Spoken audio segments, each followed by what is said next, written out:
Olá, tudo bem? Eu sou a Virna, ex-jogadora de vôlei, tenho 53 anos, participei de 3 Olimpíadas, 2 medalhas de bronze olímpicas. Fui em 1999, fui eleita a melhor jogadora do mundo e participei de 7 edições do Grand Prix.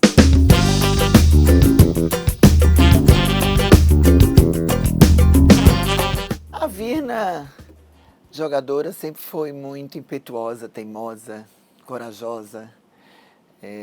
Eu gostava dos grandes desafios, né? Eu sempre gostava de participar dos jogos difíceis, porque ali era uma competição comigo e com o adversário, entendeu? E essa adrenalina, esse cortisol mexia muito comigo. E hoje eu continuo assim. Obviamente não tenho esse cortisol, né, do esporte, mas a minha vida é sempre desafiante. Eu nunca me conformo com pouco. Eu sempre fico em busca da melhor performance, de ser a melhor mãe, de ser a melhor amiga, de ser a melhor companheira. A outra é Virna Dias. Também joga no Rio, tem 16 anos e 1,83 m. Uma coisa muito boa, a experiência que eu adquiri na seleção passada e quero passar para minhas amigas e, se possível, ficar no time para conquistar o campeonato. Porque eu fui mãe muito nova, né? Eu fui mãe do Vitor com 18 anos e eu abri mão da maternidade para em busca de ser uma jogadora de vôlei, né? E hoje sou avó, a minha netinha nasceu faz 4 meses e foi o maior presente que Deus me deu na vida, né? Porque mesmo aquela maternidade ausente, eu era uma mãe presente quando eu poderia. E eu nunca levei essa culpa comigo. Eu, obviamente, sentia muita saudade, muita dor. Aí quando eu vejo minha neta hoje, eu falei, caramba, é um outro pedacinho de mim que tá ali, né? São sentimentos muito fortes, assim, que a vida me ensinou. Era uma vida difícil de administrar a maternidade, porque meus pais todos moravam em Natal. Eu não tinha família. Eu tinha que... Então o Vitor, ele foi criado praticamente na quadra de vôlei. Uma trocava a fralda, tirava o cocô, outra trocava o xixi. Eu lembro que o massagista, o Miranda, na época do time, era o babá do Vitor. Porque eu tinha uma pessoa que me ajudava, mas em todos os sentidos. E meu marido não encontrava emprego. 2 medalhas de bronze olímpicas foram conquistadas. Muitas lágrimas e beijos via satélite. Um beijo, a mamãe te ama muito.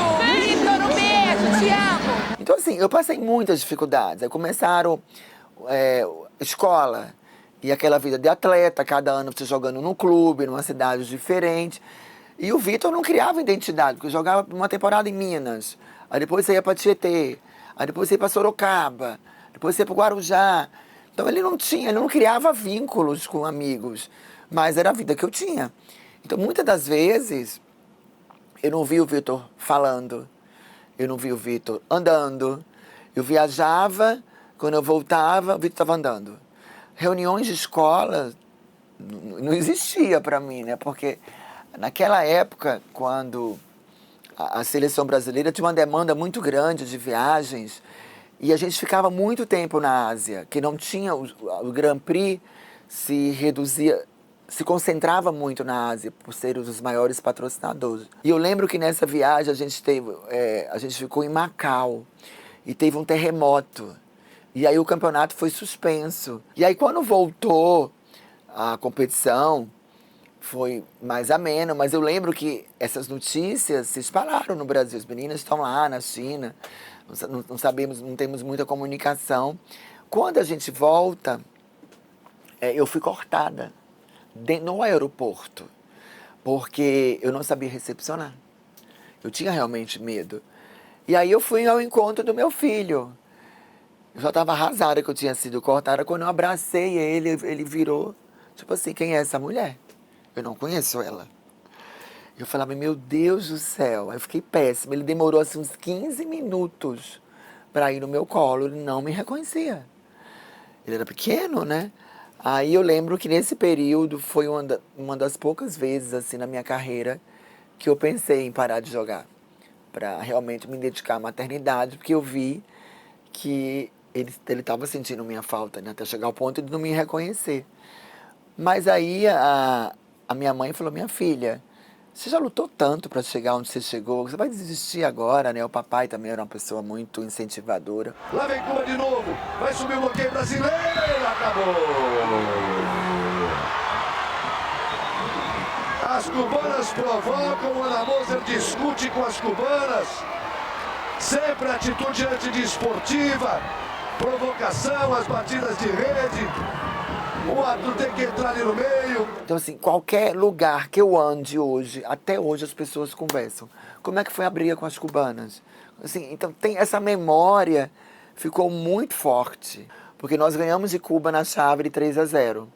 Então, nós não íamos cruzar Cuba, teoricamente, porque só ia cruzar numa final. Só que elas perderam para a Rússia. Então, a gente cruzou elas numa semi, num jogo muito difícil, no qual elas xingavam, provocavam, que depois eu até quero falar sobre isso, porque eu entendi o porquê que elas faziam. Hoje eu entendo, né? Mas naquela época a gente não entendia, era sobrevivência aquilo. O Brasil começou a tirar a comida delas, porque tudo que elas ganhavam, 90% ia para o governo e 10% para elas. E estava tudo bem, era um acordo e para elas eram muito gratas ao presidente Fidel Castro, era um sistema que elas entendiam e que ele ajudava muito o esporte de Cuba, só que o segundo, o terceiro lugar era metade do prêmio, né?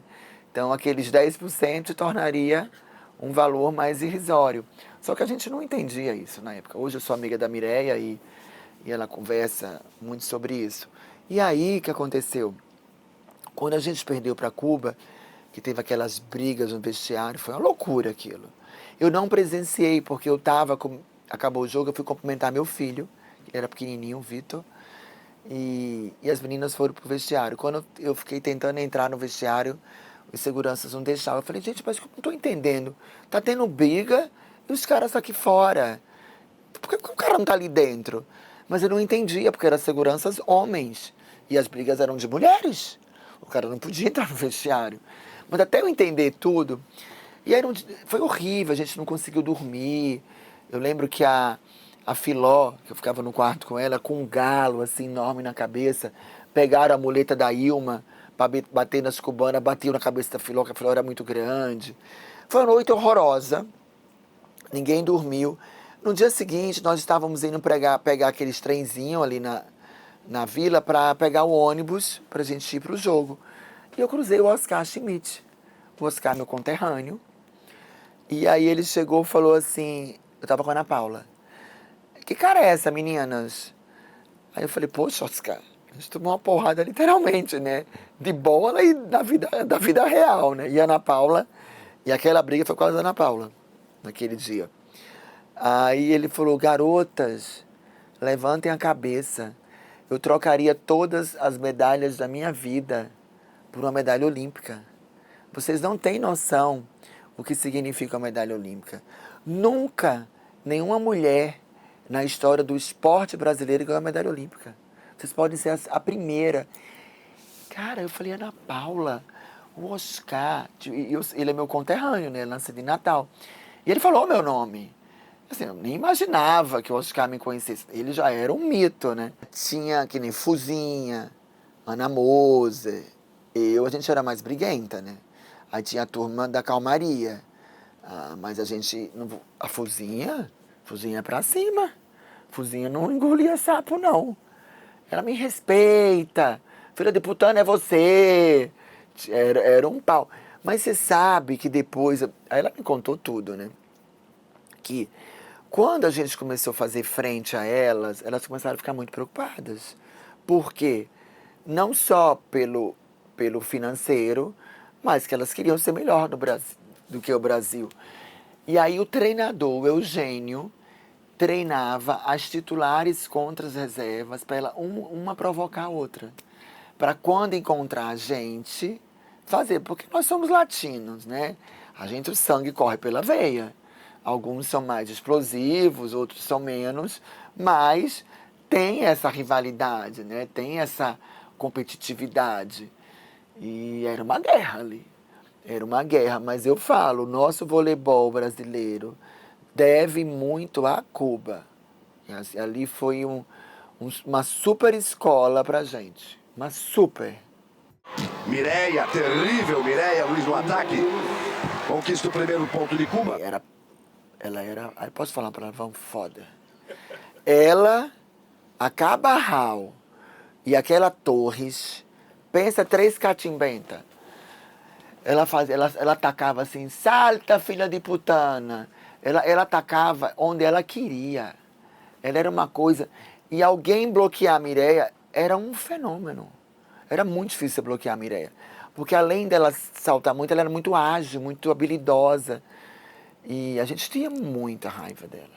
Mas muita raiva dela. Mas até hoje, eu não vi nenhuma jogadora do nível daquela mulher. Para mim, ela é eternizada. Tem a Boscovite, tem jogadoras muito boas internacionalmente, mas mulheres enormes. Fazer o que a Mireia fazia com aquele tamanho e aquela facilidade. Ela bloqueava, ela sacava, ela defendia. E para passar. Ela passava assim, ela não fazia esforço. Às vezes a gente está, esses dias aqui no Brasil, brincando. Me irritava ela. Falei, você é mais velha que eu. Você não treina mais. A gente ficou batendo uma bolinha. A facilidade que ela tem. Eu toda enferrujada, toda dura. Dava manchete, a bola ia para lá e ela com o maior controle. É realmente um fenômeno. E eu falo que foi a grande referência pra gente. E o que aconteceu? Aí eu virei comentarista e a Mireia, ela era chefe de missão de Cuba. Um dia, eu estou na Vila Olímpica, que eu fui um dia fazer um passeio lá, chega a Mireia com um cubano, que tinha um lutador de boxe, chegaram com uma medalha de ouro assim no peito. Aí ele, Virna, quanto tempo que você está fazendo aqui? Agora você é jornalista. Eu falei, agora eu sou comentarista. Aí ela olhou pro cubano, assim, o cara com medalha de ouro, tá? Ela foi uma das melhores jogadoras do Brasil. Ela era muito chata, ela era muito briguenta. E eu falei, Mireia, você tá com um cara que é o melhor do mundo, não vai falar isso pra mim, né? Enfim, aí trocamos telefone e voltamos um vínculo. Aí veio um carnaval aqui no Brasil, eu convidei ela. Ela veio, levei ela na Sapucaí. Gente, ela pirou. Eu tenho até foto na internet. Ela pirou, ela não imaginava aquilo. E aí, a gente sempre mantendo contato. Ela virou comentarista na Olimpíada do Rio, pela uma emissora daqui. E aí eu fiquei muito amiga do casal, o Humberto, o marido dela. Ele já foi governador de Cuba, já foi prefeito de Cuba, já foi secretário de esporte e era o assessor de Fidel Castro. Você conversa com um cara desse, a vivência que esse cara tem do esporte é uma coisa extraordinária. É um mundo completamente diferente, né? Há 15 dias a gente se fala, me ligam. E Humberto, o marido dela, adora cachaça. Então, quando ele foi embora, agora eu comprei várias cachaças de várias marcas para ele levar para Cuba. Querido, assim, casal assim, uma mulher humilde, uma mulher batalhadora. E eu tenho uma história assim muito linda com o Bernardo, porque quando ele assumiu a seleção, e o Bernardo sempre foi um cara muito generoso. Ele tem aquele jeito dele, estouradão, né, exigente. Mas fora da quadra, o Bernardo é um lorde. O Bernardo é um cara assim, que ele se preocupa com tudo e com todos. E eu e a Ida éramos as únicas mães daquela geração.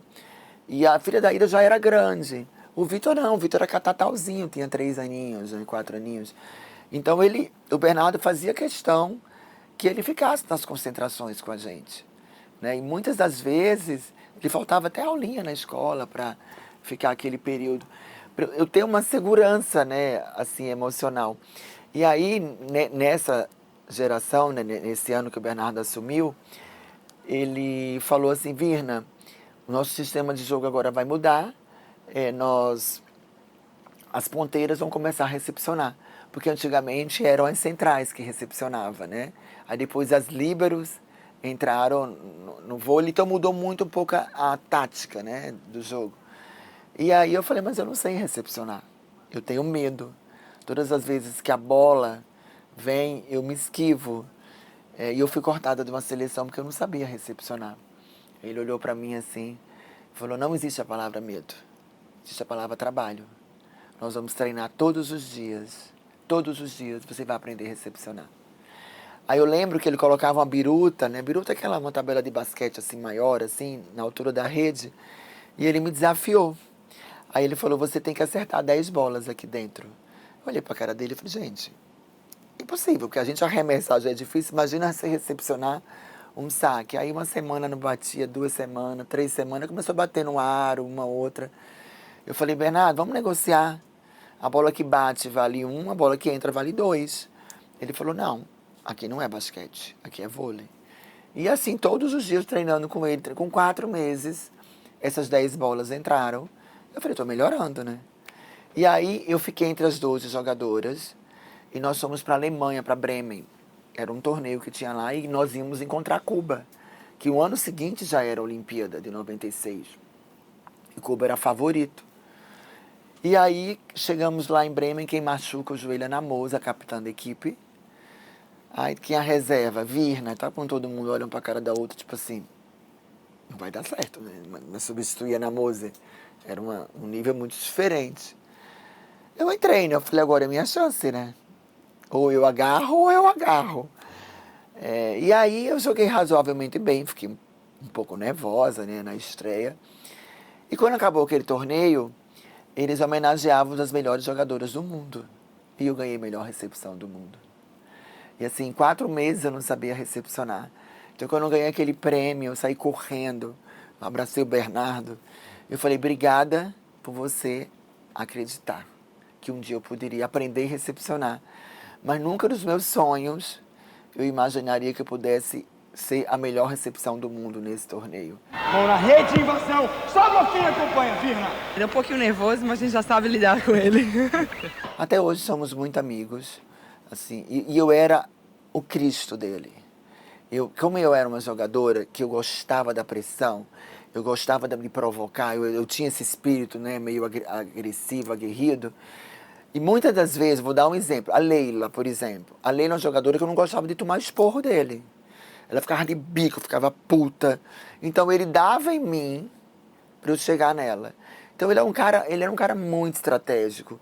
E fora da quadra, ele é um cara assim maravilhoso. O Bernardo, assim, eu lembro os momentos mais difíceis da minha vida. Não só o Bernardo, 2 treinadores, o Zé Roberto também.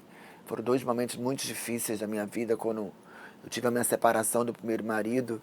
E eu sou muito sonhador, aquele casamento para sempre, sabe? Assim, do sonho da princesa.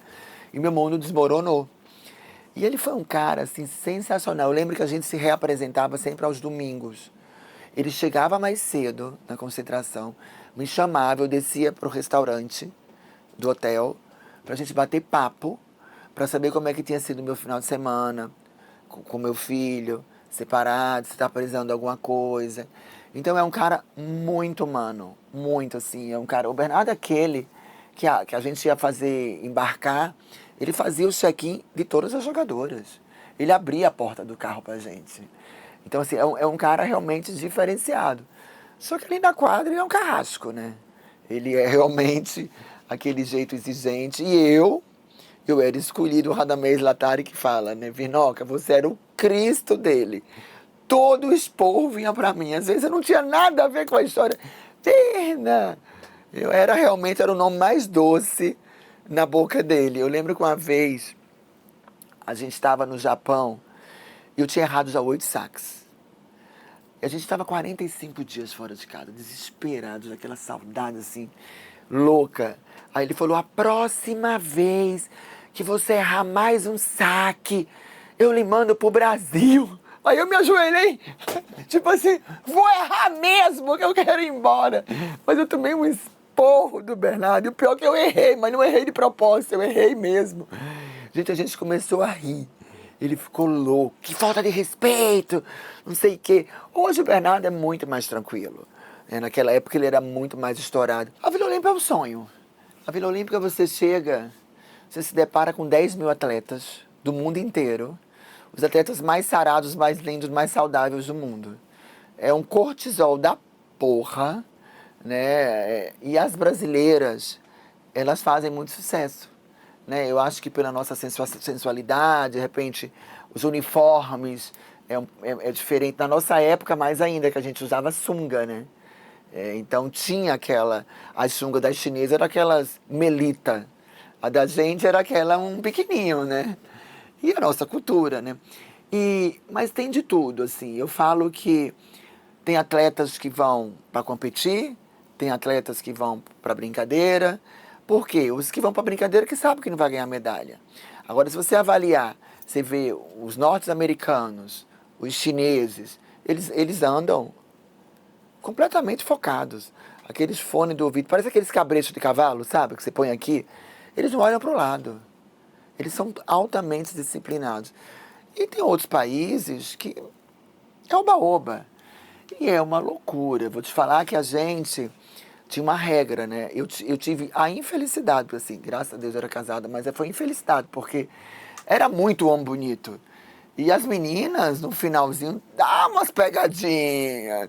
No começo, não. No começo era assim, o combinado é que nós tínhamos que andar sempre em 3. Nunca podia andar uma nem duas juntos, sempre em trio. E eu e a Leila, e a Fofão, na época, na geração já de 2000, nós éramos casadas. Então nós tínhamos nossos trios, né? A gente tinha que andar. E eu fiquei com o trio mais difícil, porque era Valeuska, Elisângela e Érica. Pensa o trabalho que essas 3 me davam. Mas era do peru. Aí o que acontecia? A gente dormia, era um prédio, e o nosso era no térreo, e no andar de cima era as outras meninas. E eu ficava com essas 4 lá embaixo. Só que eu não durmo à tarde. Normalmente as pessoas treinam, almoçam, descansam à tarde para jogar à noite. Eu não gostava de dormir porque eu ficava muito mole, preguiçosa. Então eu ficava agitada. Então quando chegava à noite, chegava do jogo, assim, eu capotava. E essas meninas aprontavam. E eu não sabia. Eu fui descobrir agora, depois de anos, os meninos da natação paqueravam elas. Aí de madrugada tinha umas puladas de janela, assim, que eu fiquei sabendo depois, né? Mas ainda bem que não afetou, né, no rendimento do time. Mas assim, eu lembro que o Guga, o Gustavo Kirten, na primeira Olimpíada dele, ele ficava tocando viola na nossa casinha ali, né? Aí chegava assim 10 da noite, o Bernardo falava assim, Guga, tipo assim, você deve estar de olho em alguém aí, né? Então tem que ir embora. Então, a gente tem muita história. Eu lembro de um cara, ele chamava Jesus. Ele era um Jesus Cristo, ele era perfeito. Ele era um espanhol. Mas ele não era bonito. Eu acho que ele fazia remo. E esse cara se apaixonou na Leila. A Leila era casada. Todos os dias, aquele Jesus Cristo passava na porta da nossa casinha, né, do nosso apartamentinho, e levava um buquê de flores para a Leila. Mas era assim. E a Leila linda, maravilhosa, mas casada, assim. A gente olhava, meu Deus, não dá asa à cobra, tá vendo? As 3 aqui com a aliançona no dedo, aí as outras, tá vendo? Podia ser pra mim! Então, assim, são muitas experiências legais. Óbvio que no final, quando acaba, tem aquelas festas, aí rola. Gente, não tem como, é hormônio, é muita gente bonita. É muita gente saudável, os caras com os hormônios na flor da pele, a mulherada. E qual o problema? Não tem problema. Eu lembro que os meninos do vôlei, que eu não vou contar quem, porque na época eles não eram casados, mas eles tinham uns rolinhos, eles eram apaixonados pelas meninas da ginástica. Eu lembro que nosso quarto era do lado das meninas, né? Então eu ficava na janela, eu era a Candinho, eu sabia tudo o que acontecia. Os meninos, davam uns perdidos, ia na casa das meninas da ginástica, e no dia seguinte voltava. Não, eu voltava no mesmo dia, no dia seguinte eu falava assim, eu vi, viu? Eu vi. Enfim, mas faz parte, né, desse... Ora, é uma pena que eu fui casada às 3 Olimpíadas, gente. Se eu soubesse que era tão bom, pelo menos uma fosse solteira, né? Mas é bem gostoso, é um clima muito legal. Não, mas Olimpíada é Olimpíada, né? Eu falo assim que a primeira vez que eu cheguei, foi em 1996, em Atlanta, que eu entrei naquele refeitório, lotado. Eu falei, meu Deus, que coisa é essa? Aí você não sabia onde você queria comer, né? Porque tem comida do mundo inteiro. De repente eu tô olhando ali no fundo, gente, é o Michael Jordan. É o Michael Jordan, é o Michael Jordan. As meninas, todo o time tava lá, nos Estados Unidos. É uma NBA, né, aquilo. Aí eu falei, eu vou lá. As meninas, você tá louca? Só que era aquelas máquinas de bobina, que você não sabe se a foto vai sair, né? Aqueles filminhos. Aí eu lembro que eles estavam se servindo, né? Eles estavam pegando até uma massa italiana, estavam uns pratos italianos, uma salada. Aí eu falei, could you take a picture with me? Aí ele, what? Aí eu falei, ele não entendeu meu inglês nordestino, pensei, né? Eu falei, picture. Aí ele, educadamente, botou a bandeja, tirou a foto comigo. Aí eu saí, né? Toda feliz. Gente, depois que eu fiz isso, o refeitório inteiro foi atrás desses caras. Eles não conseguiram comer mais. Tiveram que tirar eles da Vila. Eles não ficaram mais na Vila Olímpica. Eles ficaram no hotel. Porque até então todo mundo tinha aquele receio, né? E como a louca que foi lá falar com eles... E vai firme pro saco agora. Ela e a torcida assumiu, gritando o nome dela, né? Assumiu a responsabilidade nesse último set. Vasco e Flamengo era alucinante. Primeiro pela rivalidade, né? E a minha história ali com o Flamengo foi muito louca, porque o primeiro ano a gente montou um time de em cima da hora, nós não tínhamos verba e ficamos em 5º lugar. Aí no segundo ano o Vasco veio com tudo. O Vasco contratou uma seleção brasileira. O Eurico me ofereceu o dobro do que eu ganhava no Flamengo. Sabe o que é o dobro do meu salário? Na época, era uma aposentadoria para mim. Eu falei assim, eu não traio o meu time. Eu não saí do Flamengo. Isabel foi, Fabizinha foi, eu não fui. Eu falei, eu não vou trair. E nós vamos montar. E assim, o orçamento do Vasco era assim, 4 vezes maior que o do Flamengo. Eu virei até empresária. Eu saía ligando, eu lembro que a Patrícia Amorim era uma das coordenadoras do projeto do vôlei, e o Fernando, o marido dela, falou, Virnoca, a gente tem tantos mil e não dá para trazer jogadora. Eu falei, dá, peraí. Aí eu ligava para olha, a gente não tem muito dinheiro, mas você vai amar morar no Rio, você vai amar jogar no Flamengo. Aí eu seduzia pelo manto sagrado. E eu ligava para as flamenguistas, que eu sabia que gostava, e a gente montou um time para ficar com 3º, 4º, 5º, quando a gente ganhou daquele Vasco. E confesso, assim, acho que foi um dos dias mais inspirados da minha vida, foi aquele último jogo da final. Eu lembro que eu peguei a levantadora, a Gisele, eu tava, sabe aquele dia que está iluminada? Eu peguei aqui no pescoço dela, apertava ela assim, eu falava, todas as bolas para mim, você tá ouvindo? Eu estou muito confiante. Ela, calma, você tá me esgoelando. Agora voltou de graça, Gisele. Levantou para Virna, que pancada da Virna, ponto do Flamengo. Mas assim, quando a gente ganhou, aquele Maracanãzinho lotado, aquela torcida do Flamengo gritando meu nome, eu lembro da cena, eu cumprimentei as meninas, eu fui correndo para arquibancada, agradecer a eles. Eu saí no ginásio quase nua, eu dei tênis, meia, joelheira, eu saí com a sunga e um top, dei tudo para a torcida. Ali foi uma emoção, assim, muito grande. Fernanda, Natasha, bloqueio! O Flamengo é campeão da Superliga Feminina de Vôlei. Olha o choro da Virna. Ela vai para a torcida do Flamengo para comemorar. Você tem ideia, eu fui assaltada aqui no Rio de Janeiro. Eu já jogava vôlei de praia, tá? Eu saindo do treino ali na Rua Redentor, eu tinha uma necessaire com óculos, um protetor solar e R$2, que era o R$2 do coco, que naquele dia o mocinho do coco não foi. E o cara botou a arma na minha cabeça e levou minha necessaire e um Nextel, aquele tijolão. E no dia seguinte, eu treinava ali na Fran de Melo Franco, comentei com o seu Gebé, o senhor barraqueiro lá que montava a nossa rede. Eu falava, Gebé, me assaltaram ontem aqui. Assim, como é que era? Eu falei, era um cara super bem vestido, não parecia que era. Enfim, uma semana depois, ele voltou, devolveu tudo. O cara, quando soube que era eu, pediu desculpa, que ele era flamenguista roxo. Eu ainda mandei uma camisa do Flamengo pra ele. Só no Flamengo acontece isso, o bandido vira seu amigo. Ele morava ali na Cruzada, sabe? O seu GB também morava ali, a gente treinava ali, né? Então, só no Rio de Janeiro para acontecer isso. O cara era flamenguista roxo. Aí pediu desculpa, que era eu, não sei o quê. Aí eu mandei uma camisa autografada para Francisco Júnior. Beijos, Virna. é o Flamengo. Eu até, esses dias, né, eu fui lá no museu e eu não comento com as pessoas que eu tô lá, eu fico quieta. E eu entrei lá com meus filhos já tinham ido uma vez, mas estava levando 2 amiguinhos da escola para conhecer. Gente, tinha uma penca de 70 crianças, tudo lendo a minha história lá na telinha. Eu juro, eu fiquei tão emocionada. Eu falei, nossa, olha o que eu represento para essas gerações. A gente às vezes não tem dimensão do que é isso. Quando eles viram que era eu, gente, parou aquele museu. Aquelas 70 crianças, tia, tira foto.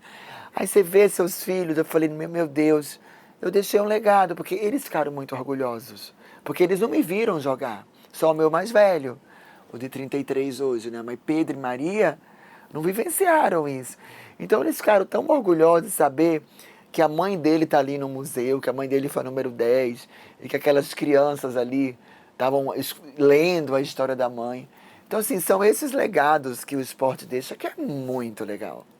Que é muito legal. Imagina se a minha filha vira jogadora de vôlei.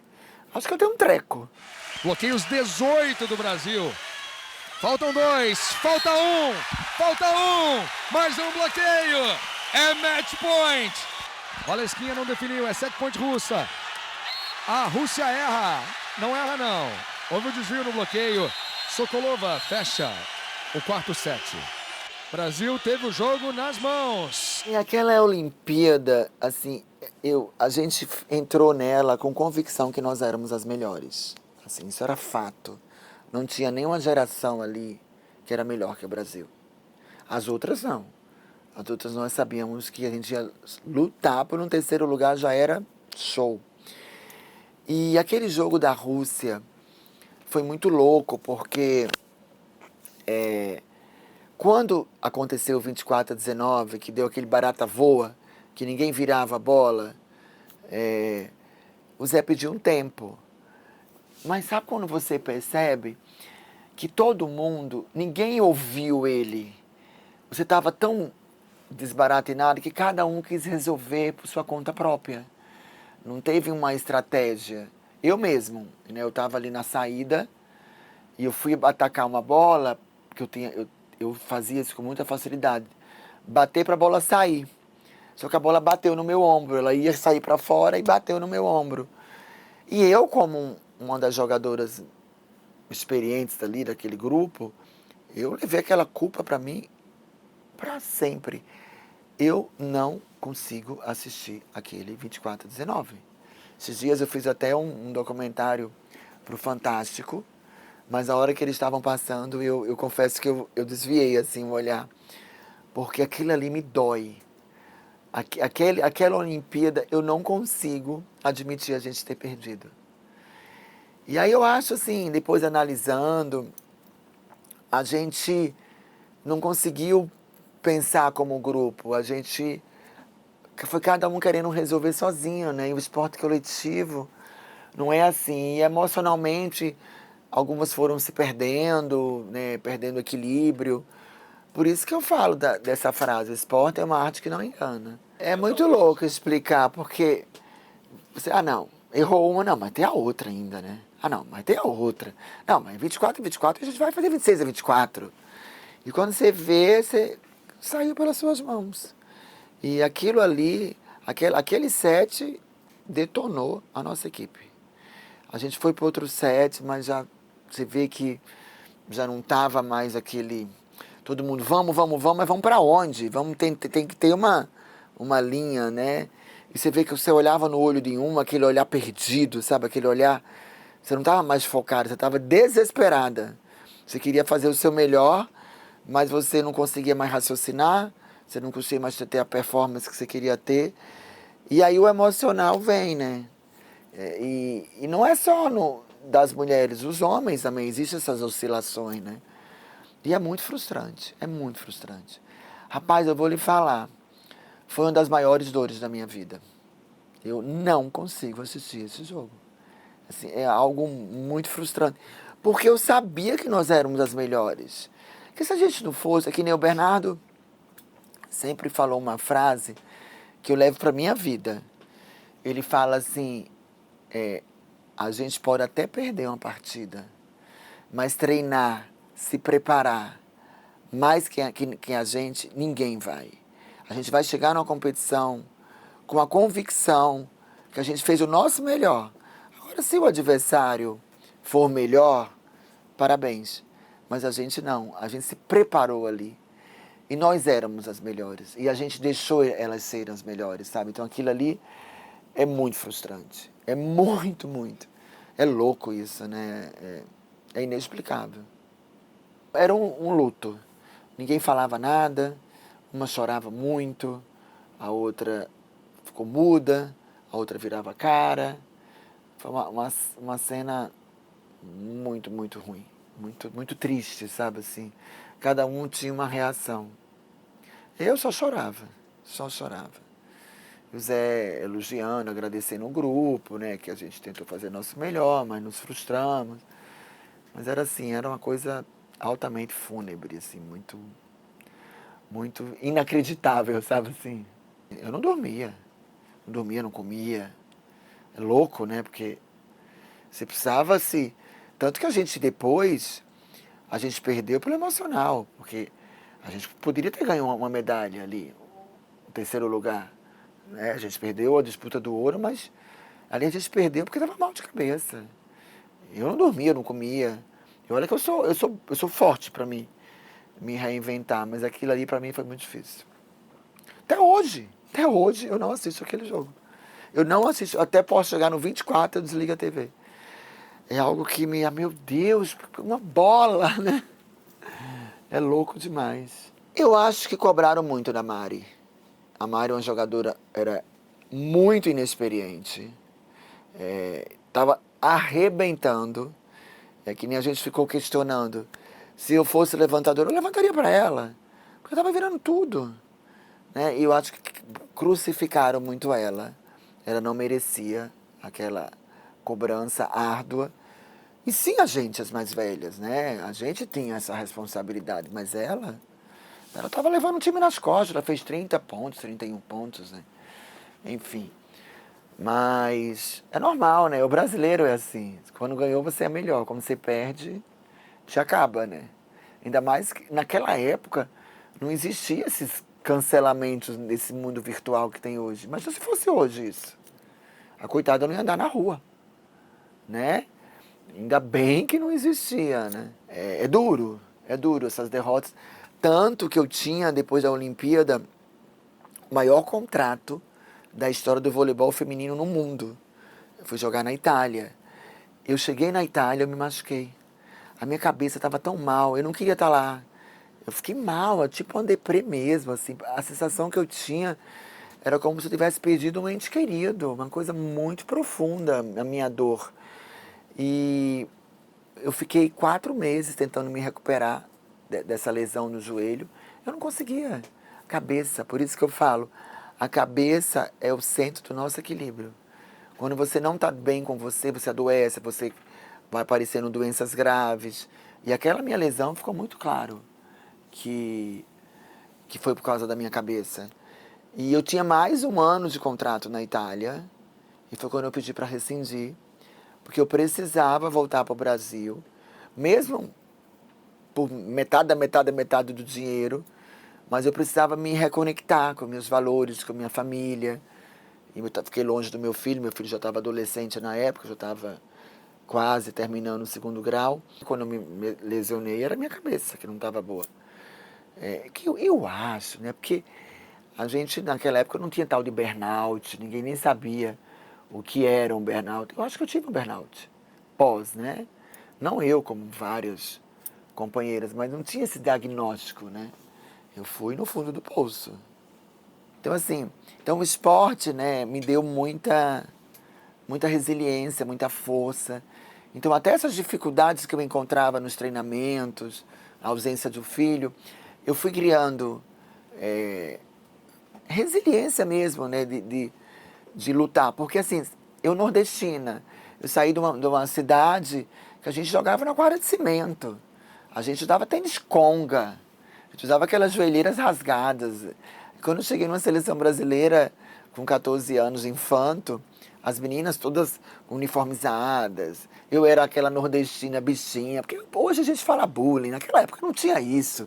Me chamavam de girafona, de Olívia Palito, né, porque eu gostava de Beto Barbosa, de chiclete com banana, que era a cultura nordestina, eu usava aquelas Marias Chiquinhas. Enfim, então foram muitos desafios que eu enfrentei para conseguir um espaço, né, nesse cenário do vôlei, mas que é muito bacana, né, que você vai adquirindo aí experiências e serve para o seu dia a dia hoje, né? Quando você pratica um esporte, eu falo que é uma arte que não engana. Ou você faz, ou você faz. Não tem replay. Ou você acerta a cortada, você acerta a cesta, você faz o pênalti, ou você não faz. E ganhando ou perdendo o jogo, você tem poucas horas para se reinventar. Às vezes você acaba um jogo 9 da noite, de manhã você tem uma partida. E a vida é muito assim hoje, né? Às vezes a gente tem grandes desafios e que a gente não pode ficar lamentando. A gente tem que dar um passo à frente.